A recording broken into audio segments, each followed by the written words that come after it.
Murder, death, and mayhem are par for the course in the horror genre. Audiences flock to these films knowing full well they're likely to see a whole bunch of people be murdered in gruesome and often creative fashion. Sure, it's incredibly morbid when you stop and think about it, but we've all secretly rooted for horrible characters to meet sticky ends. Which is why it's all the more surprising when the characters we expect to end up on the chopping block manage to miraculously survive, be it through the writers wanting to subvert expectations to audiences simply being misled by their own personal readings of characters. There have been many instances within the genre where characters who we thought would end up as dead meat managed to still be standing by the time the credits roll. On that topic, here are 10 such horror movie characters that audiences were absolutely convinced were going to end up in the morgue, but who managed to live to fight another day. It goes without saying, but there will be spoilers aplenty throughout, so consider yourself warned. I'm Sean Ferrick for What Culture Horror, and here are 10 horror movie characters you totally expected to die, but didn't.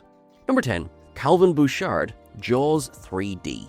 The writers behind the Jaws series seem to have a very poor opinion of those in positions of authority and the decisions that they tend to make when faced with the threat of shark attacks. In the first two movies, we have Larry Vaughn, a money-hungry mayor who prioritized the local economy over the lives of innocent people. And for Jaws 3D, it's Calvin Bouchard, the douchebag manager of SeaWorld, who also values profits over the sanctity of life. When a baby shark finds its way into SeaWorld, Calvin is quick to have it captured and confined to an incredibly small exhibit that ultimately kills it, prompting the shark's much larger mother to launch an attack on SeaWorld. Calvin's greed is the cause of all the bloodshed and mayhem in Jaws 3D, and you'd assume that, given his cruelty has led to many innocent lives being lost, he'd end up a shark chum himself. However, Bouchard isn't sleeping with the fishes by the time the end credits roll around. It's truly a shame that Bouchard doesn't get his comeuppance, as seeing him brought down by his own nefarious actions would have perhaps made Jaws 3D a much better film. Number 9. The Unnamed Mother, The Mist.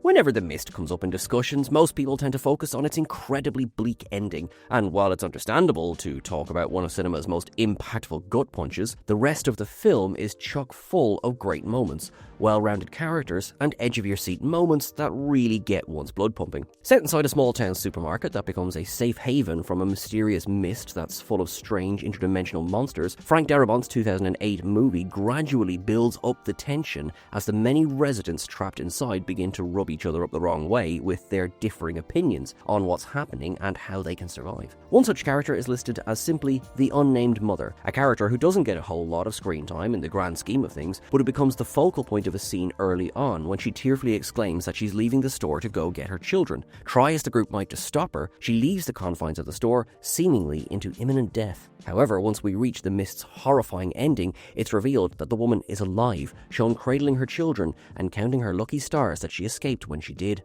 Number 8. Freddie Harris, Halloween Resurrection. Sensing that they were onto a winner with LL Cool J's Ronnie in Halloween H2O, the producers of the franchise were quick to find another hip-hop heavyweight to join in the fun, which is how we ended up with Busta Rhymes as Freddie Harris, one of the central players in Halloween Resurrection. Freddie serves as this film's comedy relief, merging quotable one-liners with a sense of real-world arrogance and sleaziness, all of which makes him prime fodder for Michael Myers' Blade. He's the mind behind Dangertainment, a live-stream website that shows people engaging in various dangerous activities, and his latest brainchild is to have people investigate the Myers house to try and uncover the secrets behind Michael's madness. Not only is Freddy essentially profiteering off decades of slaughter, but he also fabricates new events that will occur during the Dangertainment livestream, putting several people unknowingly in the path of a highly dangerous serial killer. Freddy does eventually come face to face with Myers, who stabs him and leaves him for dead. Cut to a few minutes later, however, and Freddy bursts into the flaming garage and proceeds to challenge Michael to fisticuffs and kung fu. You gotta respect him for that. Number 7. Ed Jr., The Mutilator. Horror fans got a very big surprise this year when the long-awaited sequel to The Mutilator quietly found its way onto streaming after being shelved for nearly 3 years. Not only was the drop itself a surprise, but the fact that a sequel had been made to a semi-obscure 1980s slasher was news to a lot of people. The original film set a grim tone when we see a young Ed Jr. accidentally kill his mother while cleaning one of his father's hunting rifles. Naturally, this event was highly traumatizing for both Ed Jr. and his father, Big Ed. Skip ahead many years later, and Ed Jr. and his college friends are going to Big Ed's cabin to close it up. Unbeknownst to them, though, Big Ed is on the prowl after a psychotic break and plans to enact revenge on them all. Given the Mutilator's revenge angle and the prevalence of the final girl trope in slasher films of the time, many thought that Ed Jr. would succumb to his father's wrath, and we'd be left with a sole female survivor. However, Buddy Cooper's 1984 picture bucked that trend by having Ed Jr. come out victorious alongside his girlfriend, Pam. Number 6. Ben Mitchell, Wolf Creek. A modern classic of Australian horror and a film that's genuinely very tough to stomach due to its real-world inspirations, Wolf Creek has lost none of its potency since its release in 2005. It tells the story of Ben, Liz and Christy, three backpackers travelling across the Australian outback. What should be a summer of fun and frolics quickly turns into a waking nightmare when the trio is approached by the sadistic Mick Taylor, a serial killer who quickly subjects the three of them to unimaginable violence and terror. Ben remains largely unseen for a fair chunk of Wolf Creek's runtime, Mick drugging his three captives, and Ben's fate is left ambiguous until the third act, where he awakens nailed to a makeshift crucifix. Managing to free himself, Ben flees to safety, making him the film's only survivor. The reason why most of us are so surprised that Ben was the eventual survivor is that so much of Wolf Creek's marketing and trailers focused on the female characters, which is very typical of the genre. So most viewers expected either Liz or Christy to find Ben's mutilated corpse, but he instead managed to escape before Mick could finish the job. Number 5. Ted Bowen, Friday the 13th, Part 2. Let's face it, we don't expect many people to make it out of a Friday the 13th film alive, but we do expect them to be memorable while they are still clinging to the mortal coil. And newly recruited camp counselor Ted is a real standout character in Friday the 13th Part 2. Immediately standing out as a bit of a goofball, Ted was granted a lot of screen time in the sequel's first 2 acts, which is Friday the 13th shorthand for "this guy's dead, mate." And fans and critic alike found him to be highly amusing and genuinely charming for his mischievous behaviour. Still, we very much expect Ted to meet a grisly end, but there's a sudden turn in Part 2's second act. There, lead counsellor Paul informs Camp Crystal Lake's new recruits that they've got one last chance for a night on the town before the kids arrive in the morning, a proposition that many of them take up, including Ted. We do see Ted at the bar with the others, but unlike final girl Ginny, he doesn't return to Camp Crystal Lake that evening, ultimately surviving the night of bloodshed by default. Number 4. Brett, Eden Lake.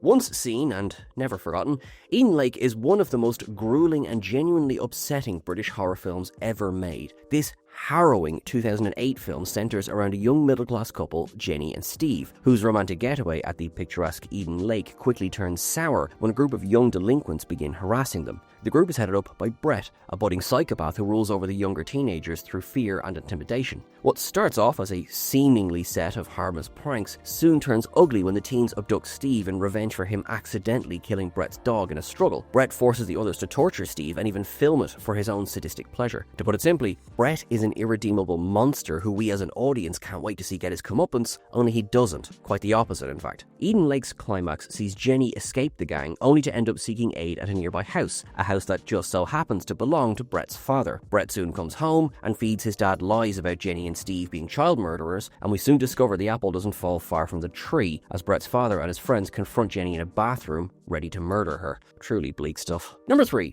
John Parse, Possessor. You're likely very surprised to see Sean Bean appear on this list. The man is legendary for his poor luck in films, and over the course of his storied career, we've seen him meet his fate in all manner of incredibly gruesome ways. So it came as quite the surprise to viewers when he managed to make it through to the end of Brandon Cronenberg's hyper-violent body horror extravaganza, Possessor. For the uninitiated, Possessor is a delightfully grotesque sci-fi horror movie in which hired assassins are able to jump inside the bodies of other people in order to carry out their hits, essentially leaving no evidence that they themselves were ever there. It's a highly fun concept, but in the hands of Brandon, son of David Cronenberg, it's taken to incredible extremes that really do need to be seen to be believed. Given that Sean Bean's track record for kicking the bucket on screen works against him, viewers were certain that his character, John Parse, would snuff it when protagonist Voss is tasked with carrying out a hit on him. Instead, said hit doesn't go the way you'd expect, booking one of the internet's favourite cinematic trends in the process. Number 2. Tennessee Faris, Alien Covenant. The inclusion of Danny McBride in the Alien universe certainly raised a few eyebrows when it was first announced. While he's rightfully celebrated as a comedy actor, his forays into the horror genre have been mixed at best, most notably his co-writing credits on the recent Blumhouse Halloween trilogy. A subsequent announcement that James Franco was also joining the Alien Covenant cast did nothing to assuage fan concerns, but the Alien franchise is something of a mixed bag itself, so perhaps Covenant wouldn't be so bad after all? Well, things got strange when Franco was barely even in the movie, as his character is burnt alive in a cryostasis pod in the film's first 15 minutes, which led many to think that McBride's ship pilot Tennessee would likely amount to a similarly pointless appearance. However, Tennessee manages to defy those expectations set forth by his shipmate and gets a considerable amount of screen time, culminating in him being one of the 2 surviving members of the Covenant crew. Surviving several dangerous scenarios and brushes with the xenomorph could have very easily seen Tennessee end up like the rest of his crewmates, a blood-red smear on the metallic walls. Number 1. Gale Weathers, Scream 6. Fans of the Scream franchise were left with their jaws on the floor when Dewey was killed off in 2022's Scream, not only for its shocking brutality, but this was the first time one of the core trio had fallen to a Ghostface. However, this shouldn't have come as too much of a surprise, as that film's whole point was to emulate the Lego sequels that had been plaguing Hollywood at the time, most notably the Star Wars sequel trilogy that also saw fit to bump off long-running characters. Going into Scream 6, fans were expecting that Gale Weathers may meet a similar fate as Dewey, and we came so very close to that being a reality, as Gale's big scene in the movie involves her being attacked in her apartment by Ghostface. The scene itself is incredibly tense, with Gale's desperate struggle against Ghostface being a constant back and forth of near misses and brutal stabbings. Eventually, Ghostface gets the upper hand, leaving Gale to bleed out on the living room floor, seemingly dying surrounded by our new protagonists. Of course, this was completely undone by the film's end, where it casually mentioned that Gale survived, completely removing any power from what was a genuinely upsetting scene.